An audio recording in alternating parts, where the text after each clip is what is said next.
BC 4년경 로마 제국이 이스라엘을 통치하고 있던 때였습니다. 강대국이 되어가던 로마는 제국의 전성기를 향해 거침이 없었고 오랜 포로 생활에 지친 이스라엘은 스스로 지킬 만한 힘을 점점 잃고 있었습니다. 결국 BC 40년에 로마 황제 아구스도는 사마리아 지역을 공격하여 예루살렘을 함락시킵니다. 그 후 30년이 넘게 이어진 로마의 통치 속에 새로운 시대가 올 거라는 소망은 그들의 나라를 재건하기 위해 버텨왔지만 오래전에 선조들이 택함 받아 이룬 영광스러운 이스라엘, 그들의 나라는 더 이상 재건될 희망이 사라진 지 오래였습니다. 어떤 신들보다 뛰어났던 그들의 여호와 하나님은 침묵한 지 400년이 흘렀습니다. 이방 강대국 바벨론의 포로 시절 하나님께 돌아가라며 목놓아 외쳤던 선지자들의 이야기, 메시아가 곧 오실 거라는 예언은 몇 세대를 걸쳐 전해졌지만 누군가에는 빛바랜 약속, 누군가에는 전설, 한낱 소문 같은 이야기가 되어버렸습니다. 그렇게 시대가 흘렀습니다. 세대가 바뀌었습니다. 포로 시절부터 이어진 그들의 후손들은 이제 하나님이 아닌 로마의 법에 그 법을 따르는 것이 오히려 잘 살 수 있다는, 편하게 살 수 있다는 신념이 굳어졌습니다. 하나님의 말씀이 사라진 황폐함은 더 이상 놀랍거나 이상하지 않았습니다. 택하신 사람들과 생생하게 대면하며 나라를 세우고 전쟁을 승리케 하신 하나님은 과거의 영웅담이 되어버렸습니다.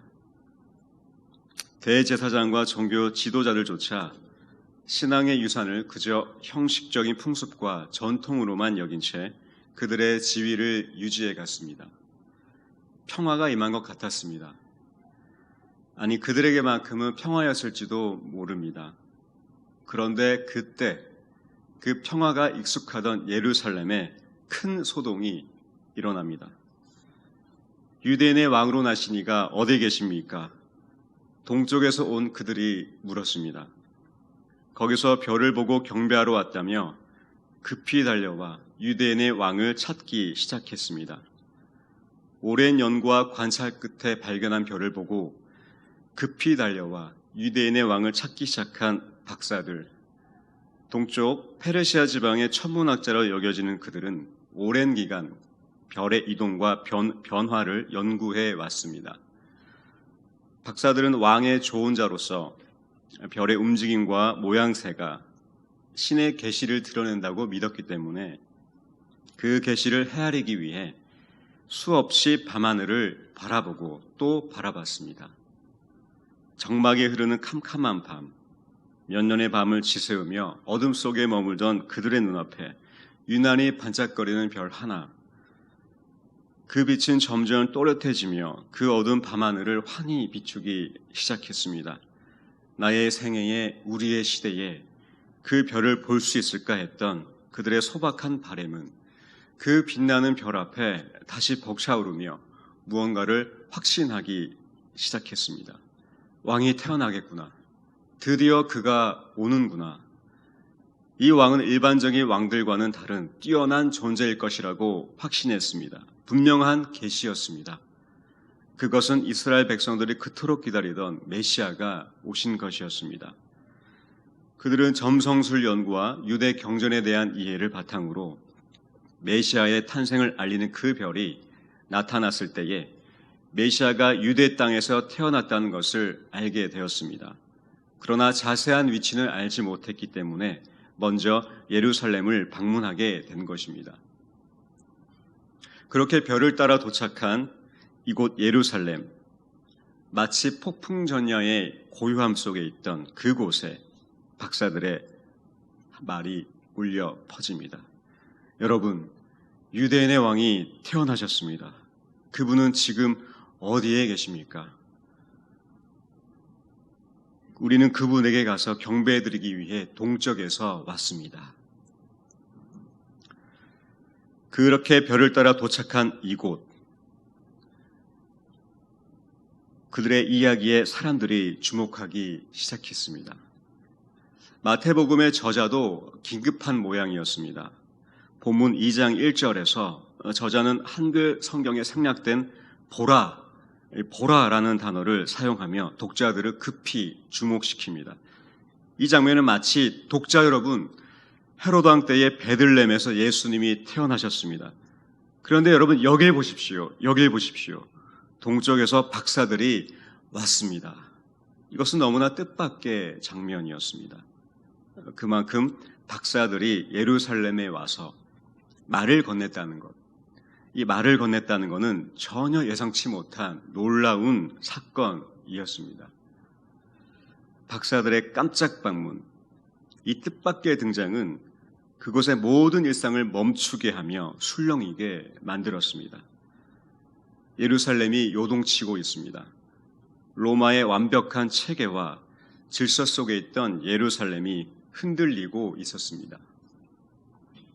박사들의 방문과 그들이 말한 유대왕의 탄생 소식은 예루살렘을 마치 코스모스에서 카오스로, 질서에서 무질서로 만들기에 충분했습니다. 메시아가 오긴 하는 걸까? 수북하게 먼지 쌓인 채 잊혀져 버린 그 전설 같은 이야기가 다시 수면 위로 떠올랐습니다. 로마 압제의 오랜 서러움에 말없이 기다려온 노인들에게도, 현실에 충실하며 그 이상과 꿈을 저버린 부모들에게도, 전설 속의 영으로만 여겼던 우리 아이들에게도 그 메시아가 오셨다는 소식은 놀라움 그 자체였습니다. 누군가에는 충격이자 누군가에는 큰 기대, 혼란이었습니다. 박사들이 건넨 유대인의 왕이 태어나셨다. 이 한마디는 온 예루살렘에 여러 반응을 일으켰지만 한 사람에게만큼은 확실했습니다. 소망이 아닌 절망, 평안이 아닌 불안, 안전이 아닌 위협, 그 위협을 느꼈던 그의 이름은 헤롯 안티바스. 그는 25세에 갈릴리 총독을 역임하고 사마리아 갈릴리 지방을 쳐서 BC 37년에 예루살렘을 함락시키고 유대의 왕으로 군림한 헤롯 왕이었습니다. 그 유대 왕에게 유대인의 왕이 태어났다는 이 말은 너무나 모순적인 말이었고 동시에 왕권에 대한 정면 충돌이며 거센 반항이자 파격 그 자체였습니다. 그것도 그냥 떠도는 말이 아닌 천문학계의 높은 권위를 가진 박사들의 말이었기 때문입니다. 그들 예언의 정확성과 정교함은 이미 헬라 로마 세계에 널리 알려져 있었습니다. 그렇기 때문에 헤롯이 들은 그 박사들의 이야기는 너무나 공실력 있으며 증명된 말이었습니다. 현존하는 유대인의 왕이 있는데 또 다른 왕이 태어났다는 이 말은 자신을 왕으로 인정하지 않을 뿐만 아니라 진정한 왕이 따로 있다는 말이었기 때문에 그 헤롯 왕은 심히 다급해졌습니다. 그 누구도 자신을 위협하지 못했는데 예상치 못한 커다란 혼란이 생긴 것이었습니다. 그런데 그 혼란은 헤롯 왕뿐만 아니라 예루살렘 사람들에게도 다가온 모양이었습니다. 성경은 그들의 모습을 소동한지라라고 묘사하는데 이 원래의 뜻은 선동하며 근심하게 한다입니다. 즉 헤롯과 온 예루살렘은 그 사람들은 유대인의 왕이 태어났다 이 말 한마디에 심히 동요되고 걱정하게 되었습니다. 권력에 대한 집착으로 자신의 통치권에 대한 심각한 위협을 느낀 헤롯 왕, 그리고 익숙해진 평화의 불변을 느낀 것인지 아니면 유대 왕의 탄생 소식에 헤롯 왕이 날뛰면서 자신들을 해칠 수 있다는 그 두려움 때문이었는지 걱정하기 시작한 예루살렘 사람들, 그들 모두에게는 왕의 탄생 소식이 소동 그 자체였습니다. 그 혼란 속에 헤롯은 급히 대제사장들과 서기관들을 소집했습니다. 그리고 박사들이 말한 그 유대인의 왕에 대해 그가 드디어 입을 열었습니다. 그리스도가 어디서 났겠느냐? 왕이 그들에게 다급히 물었습니다. 느긋하고 강인했던 그의 목소리가 빨라지기 시작했습니다. 그는 박사들이 말한 그 왕이 바로 구약 성경에서 예언되었으며 유대인들이 그토록 기다리던 메시아라는 것을 알아차렸습니다. 유대인의 왕, 그 유대인의 왕을 넘어 세상의 왕, 메시아를 뜻하는 그리스도라고 시인하는 헤롯, 위엄과 권위로 당당했던 왕, 그를 신격화했던 대제사장과 서기관들은 이제 살기 위한 본능에 붙잡힌 인간 헤롯 앞에서 그 옛날 선지자 미가의 예언을 이렇게 낭독합니다. 유대 땅 베들레헴아, 너는 유대 고을 중에서 가장 작지 아니하도다. 내게서 한 다스리는 자가 나와서 내 백성 이스라엘의 목자가 되리라. 베들레헴, 바로 그곳이었습니다. 유다 광야의 끝에 자리 잡은 베들레헴은 빵집이라는 뜻으로 룻과 나오미가 양식을 얻었고 그들의 후손 다윗이 태어나 기름 부음 받은 곳이었습니다. 역사적으로 아주 중요한 지명이었는데 바로 그곳에 세상을 향한 생명의 양식으로 자신을 내어주시기 위한 예수 그리스도, 그 메시아 아기 예수가 태어난 것이었습니다. 박사들이 급히 어디론가 향했습니다.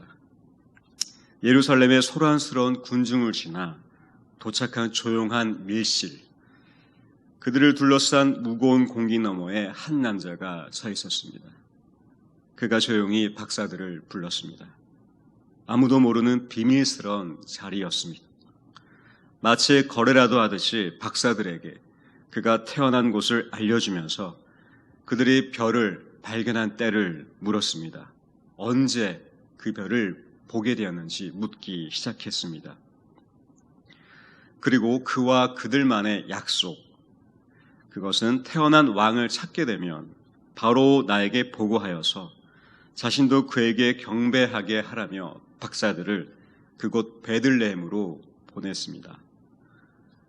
유대인의 왕, 그 왕의 탄생이 그에게 위협이 될 줄 알았던 박사들은 자신들을 이용해 무언가를 노리는 짙은 어둠을 느꼈지만 크게 상관하지 않았습니다.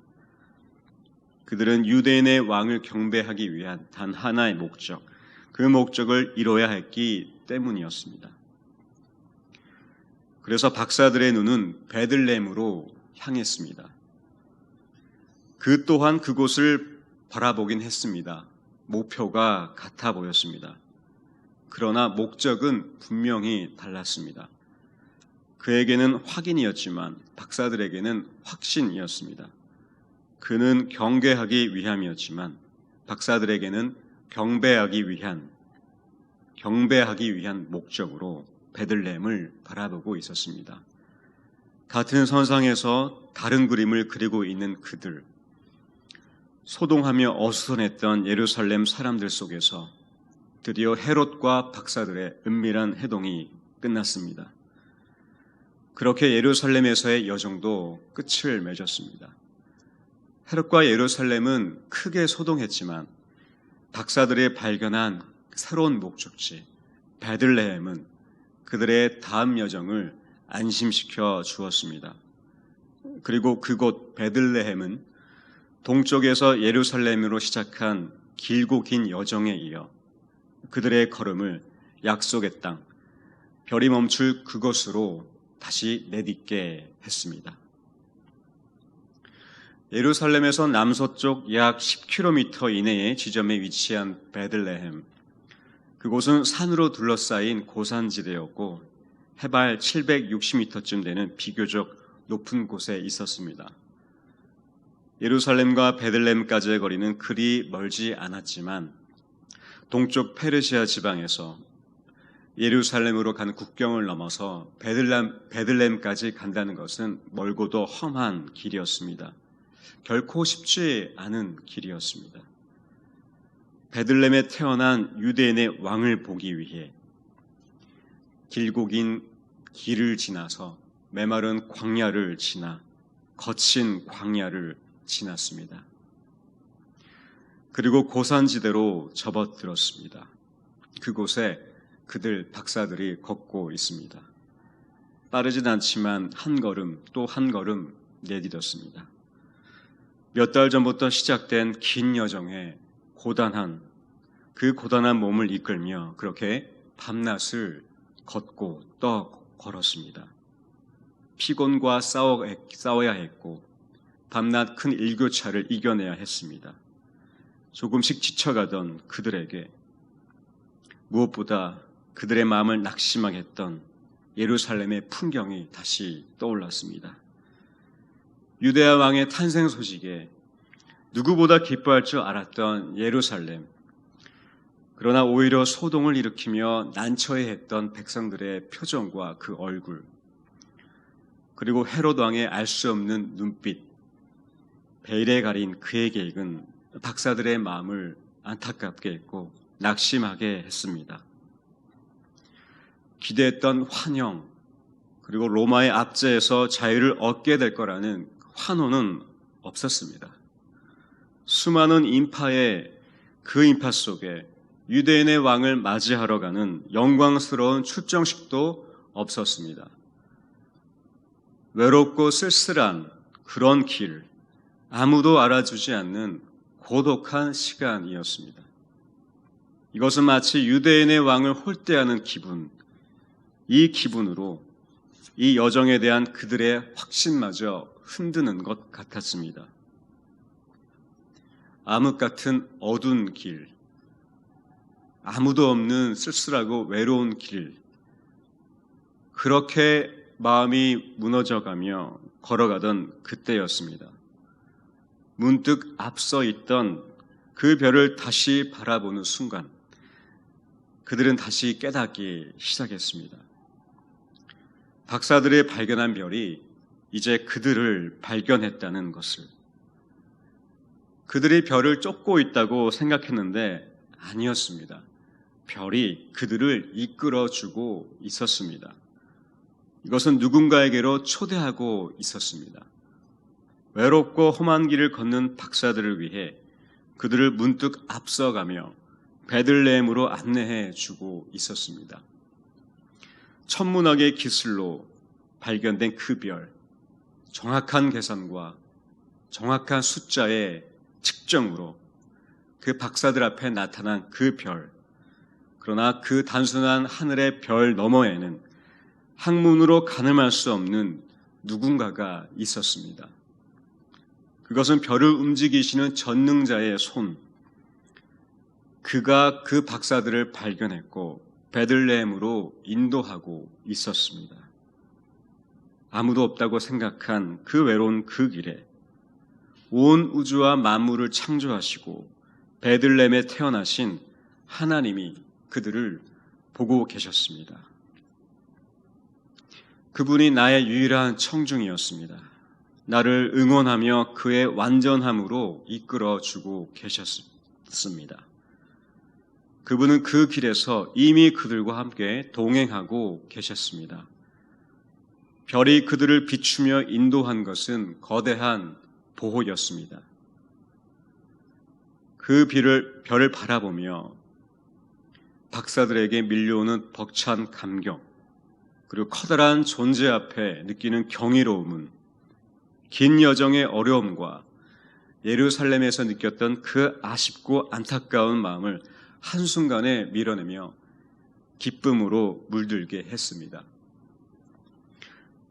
그리고 곧 도착할 베들레헴, 그곳에 태어난 아기 예수를 만날 생각에 들뜨기 시작했습니다.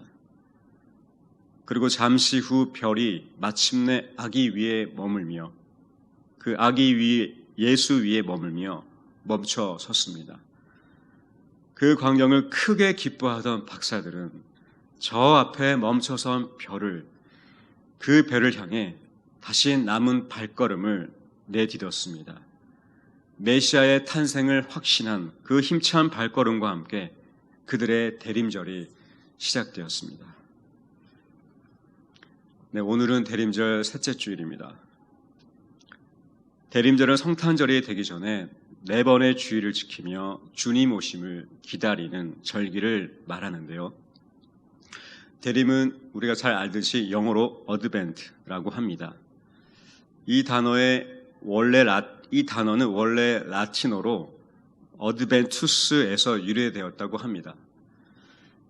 어드벤투스, 이 단어는 2가지의 뜻을 가지고 있는데 하나는 오다, 하나는 오다입니다. 그리고 나머지 뜻은 무엇을 향해 접근한다, 무엇을 향해 접근해 가다라는 뜻을 가지고 있습니다.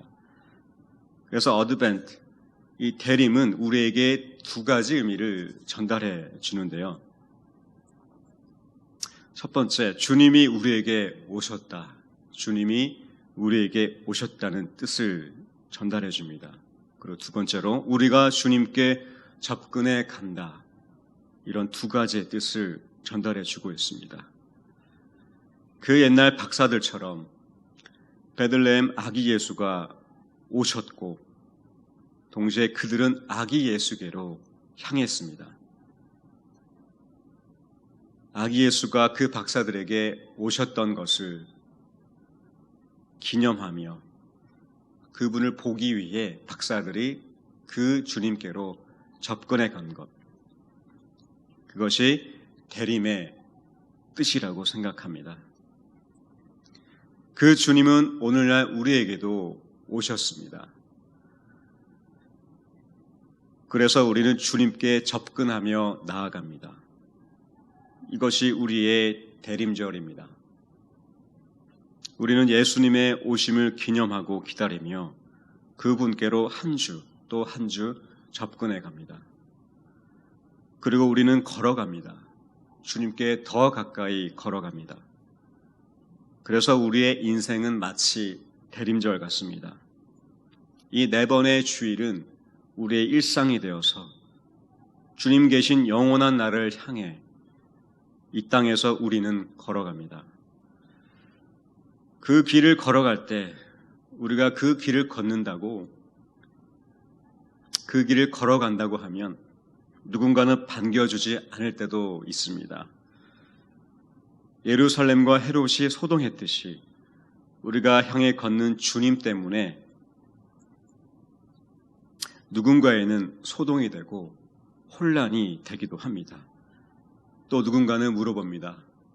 그가 진정한 메시아인지, 우리에게 구원을 베푸는 그리스도인지, 그 길이 옳은 길인지 아닌지 확인하라며 우리 믿음을 흔들 때도 있습니다. 그래도 우리는 걸어갑니다. 환영받지 못하고 사회에 덕을 끼치기 어려운 이 코로나 시대에 교회들은 더욱 그리하여 보입니다. 그렇게 보일지도 모르겠습니다. 그래도 우리는 묵묵히 걸어갑니다. 처음 겪어본 거리두기와 온라인 예배에도 우리는 요동하지 않고 주어진 길, 그 길을 계속 걸어갑니다.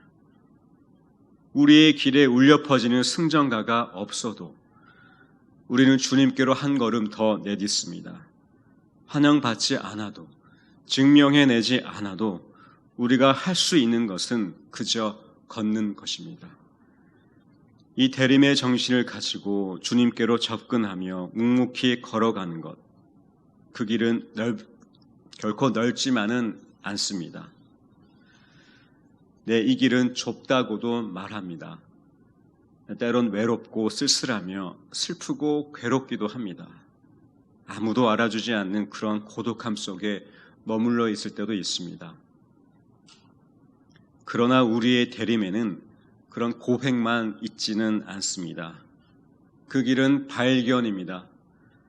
나를 위해 자신을 내어주신 하나님이 나를 발견하신 길입니다.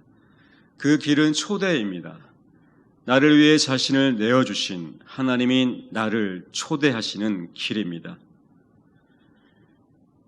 그 주님이 이끄시는 것으로 초대되는 길인 것입니다. 또 그 길은 안내입니다.